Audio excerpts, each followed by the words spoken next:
Chapter 19, Section 4, New Ways of Thinking. So what new ideas about economics and society were fostered as a result of the Industrial Revolution? Again, laissez-faire economics, beliefs of those who supported it, describe the doctrine of utilitarianism, the theories of socialism, and Marx's views on working class and the response to Marxism. So again, laissez-faire is hands-off, that there shouldn't be any interference from anyone, that the invisible hand of economics should work freely. And so again, this comes from Adam Smith in his book Wealth of Nations, and it advocates for a free market where there isn't any interference from government or any other individuals. And according to Adam Smith, this was good for everyone, from the top social class to the bottom social class, because what you would get is you'd get the right amount of product at the right amount of price, and you'd have the perfect number of workers getting the perfect wages if all things were to work freely. So those people who believe in laissez-faire economics, you've got Malthus is first, and then we'll talk about Ricardo second. But Malthus holds a bleak view that the population is going to grow faster than our resources, and at some point there is going to need to be war, disease, or famine to keep the population from getting too high. So in other words, once the population outstripped or outpaced resources and food production, people would either starve to death, or there'd be a war over resources, or people would get sick and die. One of the things that happened over time is that Malthus was proved wrong, and there's a number of reasons for that. One of the things that he didn't really account for is the ability of technology to figure out new and better ways to produce food, but not only that, how to transport it. So it could get from places where they had plenty of food to places that didn't, and so this never really came to be. Ricardo shares this negative view, but one of the things that he said is that wage increases would only go up enough to cover the cost of necessities. So no matter how productive people got, they would never make more money than just barely enough to pay for necessities.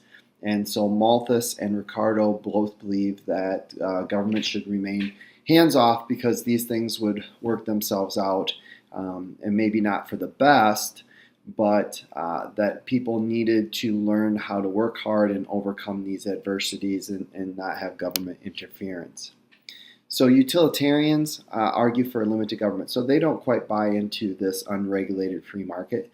They do believe that the government has a role, and when we look at utilitarianism, the goal for society and the role of government is to provide the greatest happiness for the greatest number of people. And so any kind of laws or actions need to be weighed in terms of, do they provide more happiness, or do they provide more pain and unhappiness? And then, based on those decisions, you need to make decisions that allow for the most happiness possible. And so, according to John Stuart Mill, then, the government is there to prevent harm to others, and that's the role and job. And so you don't just have this laissez-faire government, you need to have a more hands-on government. Not totally, but they need to be more involved. And from this becomes socialism. And so socialism is this concept that people as a group own and operate the means of productions, so that you eliminate class differences, but also that you can provide for the most happiness for the most number of people. And sometimes they're referred to as utopians, that they're going to create this perfect little society where all work and property is shared. And so Robert Owen is a mill owner who tries this out. He creates a community in Europe and also a community in Harmony, Indiana. And he is a little bit different as terms of a mill owner, because he really does try to consider the needs and the happiness of his workers. And so he's going to build this society where work and property are shared, and it's hopefully a less stressful environment. So if we look at Karl Marx, in his Communist Manifesto, he highlights his views of the world, that there's going to be a constant struggle between classes. The working class is going to struggle against the owner class. And what he foresees is an extreme view, I guess, of socialism, where there's going to be a classless society and there's going to be community ownership of all property and means of production. And so, according to Marx, history is the struggle between the haves and the have-nots. And capitalism is kind of the root of all evil, because capitalism helps those on top stay on top, and those who have more get more, and those who have less end up getting less. And so one of the things that he believed was going to happen is an international workers' struggle, that all the workers of the world would unite to overthrow the haves. What you see over time is, for brief periods, Marxism kind of flourishes. Germany kind of comes up with a hybrid version of Marxism called social democracy. You really see the Russian Revolution in the 1900s around the world, where they flirt a little bit with Marxism. When you look at communism, really the last remaining communist nation is Cuba, and that's probably going to change, I would imagine, pretty radically now that the United States has opened it up to trade.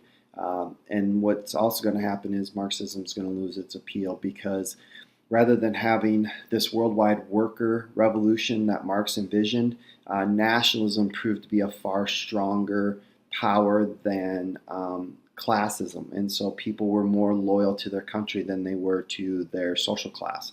And the other thing that happens is communism never really was practiced the way that Marx preached it.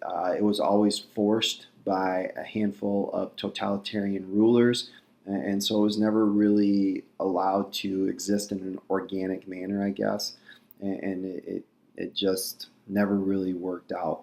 And the other thing is the free market, or at least a limited free market, has always been more successful than communism for a variety of different reasons. So, if you look at the present day, through the early 1900s to about 1980s, 1990s, there was that 80-year period or 60-year period where people flirted with Marxism a little bit, but at present time, it's kind of lost its appeal.